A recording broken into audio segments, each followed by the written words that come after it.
Good morning. My name is Scott Redler, Chief Strategic Officer at T3Live.com. Welcome to today's morning call. There will be one video today. Usually I do two. One's about 6 minutes long. The other is about 20. A lot of people out there, on my public Twitter account want to know, like, how deep do you go into analysis for the longer version? So since I'm going to be away starting this afternoon until Sunday with a little interaction, I figured I'll do one video for everyone to see. Then we'll go back to the normal structure. So usually what I do is when I wake up, you see me tweet about, the overseas markets, to give us a little flavor on what's going on. And right now you have Europe is basically flat. You have Japan down 1.1%, giving back a little bit of yesterday because of the yen movement. And then China's been, Shanghai has been a little weaker, and Greater China, or the HK, has been stronger. So what I usually do is I go over, some of the indices overseas first. So if you look right here, you'll see that we use the EWG, which is a proxy for Germany, which typically is one of the strongest, obviously, spots in Europe, and it's still stuck in this crazy downtrend. Here was your double bottom low. This is when the momentum trend changed. We took back the 8 and 21 day, where most people started to get a little constructive on the EWG. And now the question is, can this take back the 200 day, get above it, maybe get back above this downtrend and start being a tailwind? Because right now all we've had is a bounce. So if you played the bounce and you made some good money and that's all you think it was, well, we're coming into some crucial areas.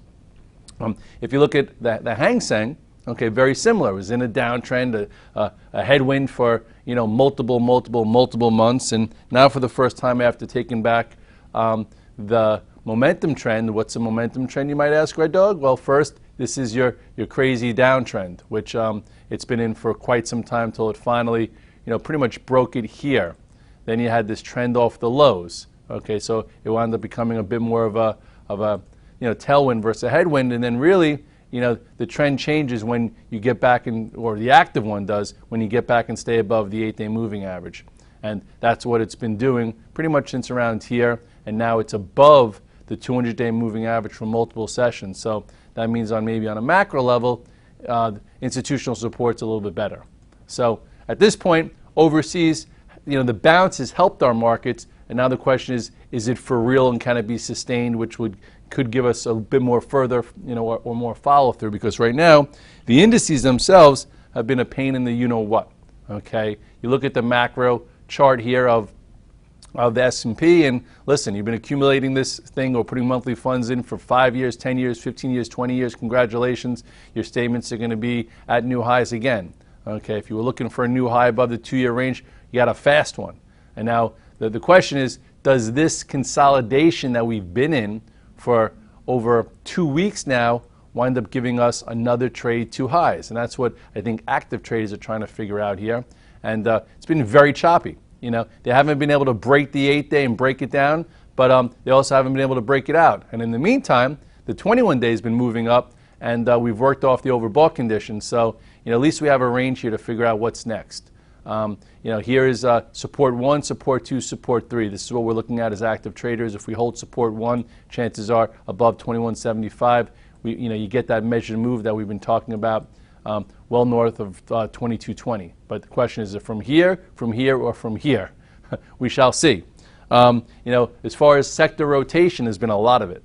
And I go over that in my note. I have like 5. My whole first section is about about the small caps, about the buyouts, about the Qs, the banks, depending on where things are at. And recently, we've been targeting the Russell for a 2016 high push. It wasn't really that powerful. We've been targeting the IBBs for a catch-up play. And about 2 weeks ago on Fox Business, we were talking about how technology could lead. So all these little things have been going on. So lots of adjustments in places to go, on a multiple day basis if that's how you trade. If you look at the Qs real quick, the Qs are extended from the 8-day now. This was your breaking of the downtrend. Here's when it reclaimed all the moving averages. This is your meaty swing long, okay, and then it's been just trending up. So at this point, it needs to just say support 1, support 2. It's hard to buy when it's that extended from the 8-day because usually it does catch back up. But the Qs are still not at the all-time highs, which we were talking about it getting above about a month ago, and that comes in right around here. Okay, last obstacle was taking out the 2016 highs, which it did. So I would assume that at some point it gets well above this. It's just a matter of from when. We've been talking about the Russell, and even though it's made a new high yesterday, you would have thought there would have been more power. Here was the trade above the 2016 high. Here is when it took out this descending channel. Here is when you could have got your meaty swing trade, and now it's just nudging up. So with that being said, that's what it is. It's just if you're sitting and holding, you're fine. If you're adding on strength, you're getting a little frustrated.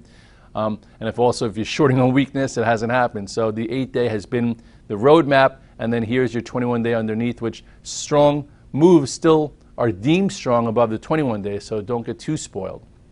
And then on Twitter, you'll see that I posted a few different charts of the IBB. One being that major downtrend, at 273, 275, we took that out, and then whether or not we can get above the 200-day, and the IBBs give a lot of people on the VTF a really nice trade, especially Scotty C and the crew. Well, anyway, what was the downtrend? The first chart we posted was right here when it broke above it. Okay. Next chart we posted was when I think Guild and Celgene came out with bad numbers, and we said, can it hold this? And it did, and now look. Okay, so here's some pretty significant resistance. So it might back off a little bit, but then at some point, to me, it looks as if this can continue, especially if the market stays intact as far as playing catch up. So you don't need 52-week highs or all-time highs in a market in order to make money. You need setups. And here was a nice setup. Here was your engulfing bar, engulfed this entire range, gave you some follow through, held it, built a nice flag, and then extended. So there's been a ton of stocks within this group that have been on the move.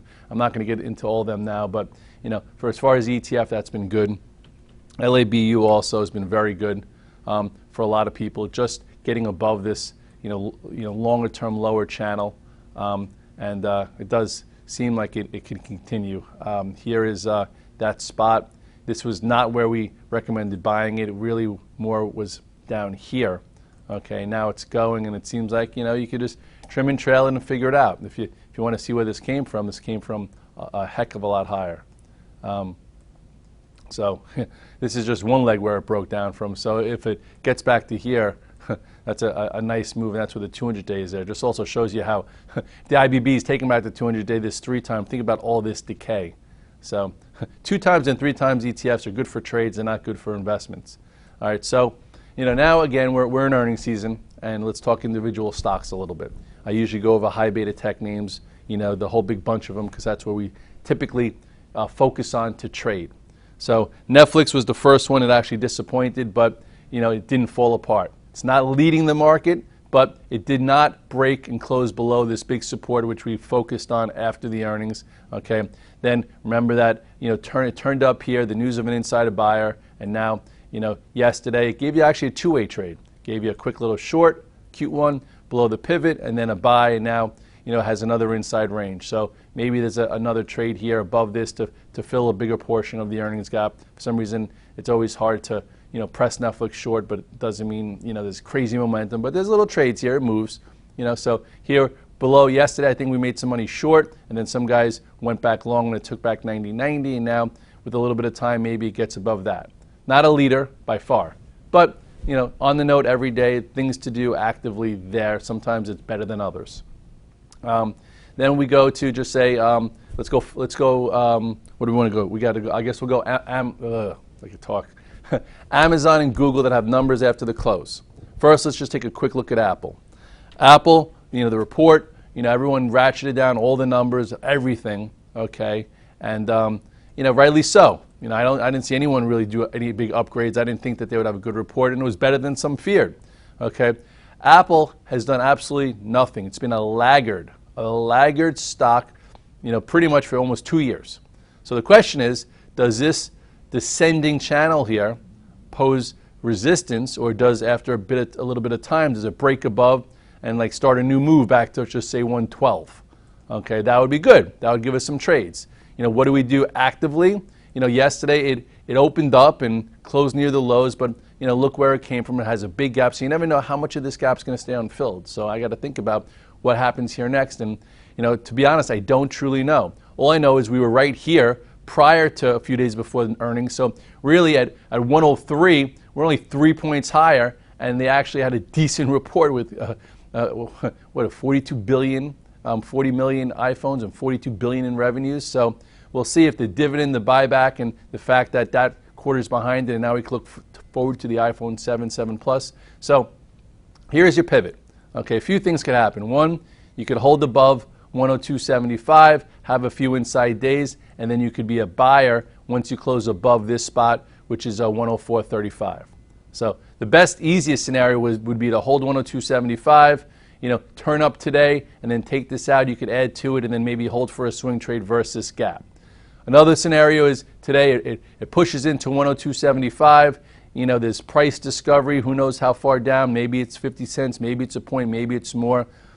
But I would say in order for this to look constructive and not really be that disappointing, I would think that it would not, break below this and keep at least this portion of the gap open. So that's why some people might use 102.75 as a stop, because you never know what's truly going to happen. All we did is backtest this trend line here. So if we break below it, they'll get some people out. If we do a red dog reversal and come back above it, then maybe you now have a new pivot. Just say this is 102.25. You go back above 102.75. If you reduced below this, you add some back. Here's your new pivot, and then it goes sideways. And then if it gets above this, that's the trade. So I am long some Apple, and I'm going to figure out how to maneuver it. I'm hoping if we push below 102.75, it doesn't go too far below it, and makes it a little bit easier. But we shall see.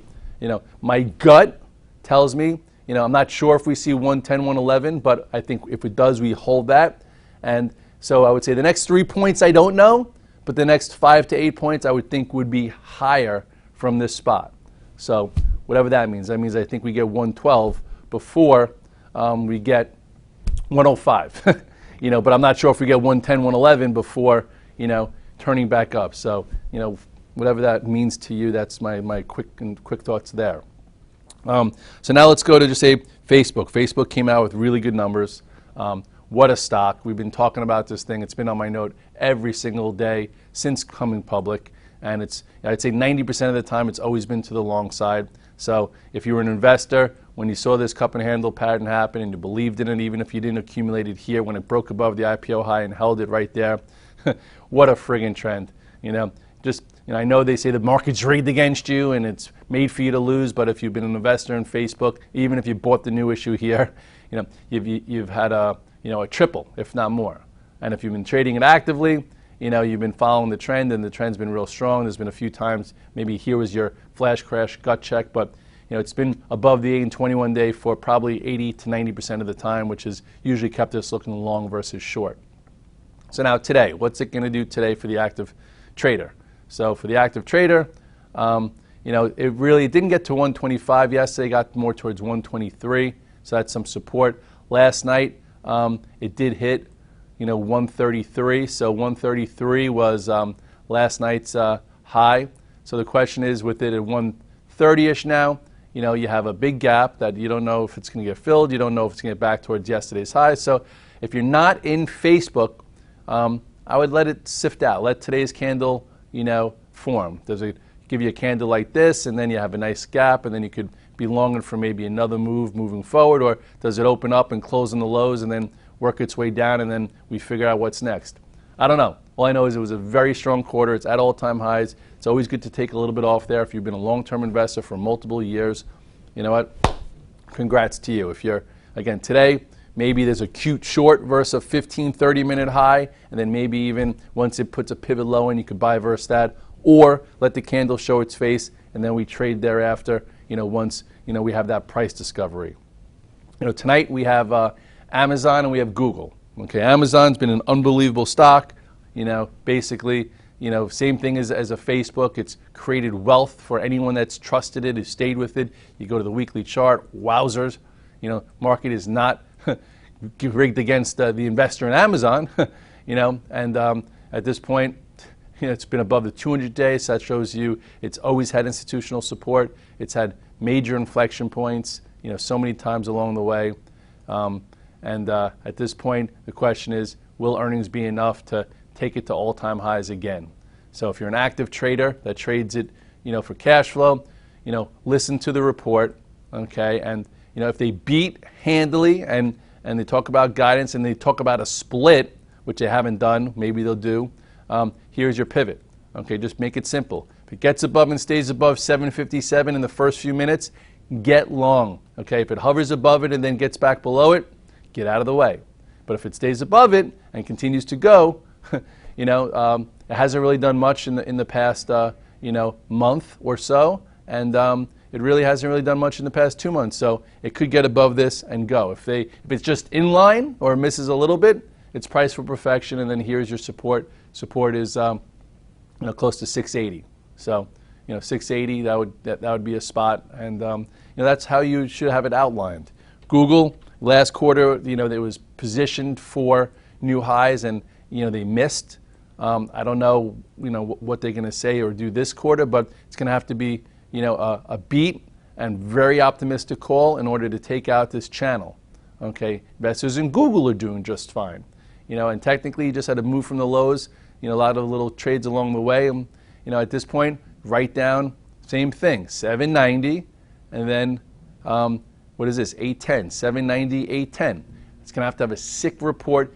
Get above it. You could probably buy it up to there, and then if it gets above this, trim some, and then if it holds above this, you'll have a nice size gap, and then you'll figure out if something like this happens again. So, but at this point, in line will probably not make it go to new highs because it's not at the bottom end of the range; it's in the middle to upper. So it's going to have to be good and good guidance. Recently, I guess the reason why some of the indices have been lethargic is because of oil and the oil trade.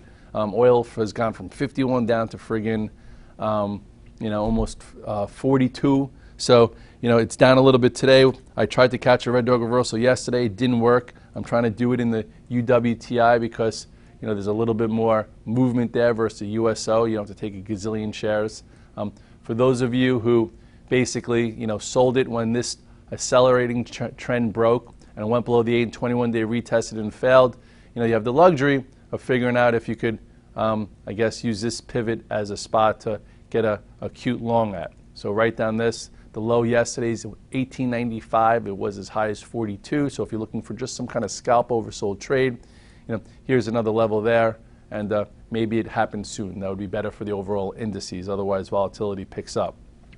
Then you have the new issues that have been going really well. About a month and a half ago, I started putting ACIA on the note and also TWLO because you need some new blood, and these have been the new blood momentum names. And on the note, started talking about this here, okay, and it took out this, and it's been riding the 8 day ever since. What's Red Dog rules? If something is above the 8 and 21 day, you do not short it. Okay, so hopefully you've been riding it and buying the dips here on the 8 day. Now we'll see. Now that Kramer found out about the name yesterday, maybe it gets above this and goes. But I would take trades quickly now. It's had a very big move, and I'd just be careful being short this thing. Remember Shaq, remember G-Pro, all those names that were momentum names went a lot higher before momentum was lost. Yesterday, this TWLO triggered above its little range. This also has been developing its 8 day. It's been developing support. It broke above this. We'll see what happens on earnings. If we can get above this and continue, maybe for today there's an extra trade. A lot of us, including me, are long from yesterday. If it gets above 43 1/4, maybe it even does it before earnings. But so far, this has been a good trade also. Very methodical and lots of intraday moves, but working its way higher.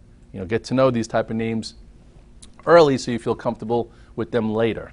So the Fed yesterday came out and was kind of hawkish, not as dovish as it's been. Traders who just shorted gold right off that, or the TLT definitely got a little beat up because gold did not go down. Gold already corrected, headed into the Fed meeting, and then yesterday in my note I listed the descending channel here, that if gold wanted to get going again, it would have to get above, and it did right there. So now the question is, does it work its way back to highs? And there is a big middle. I'm not so sure, but all I know is yesterday there was a decent trade for some of you that used that pivot.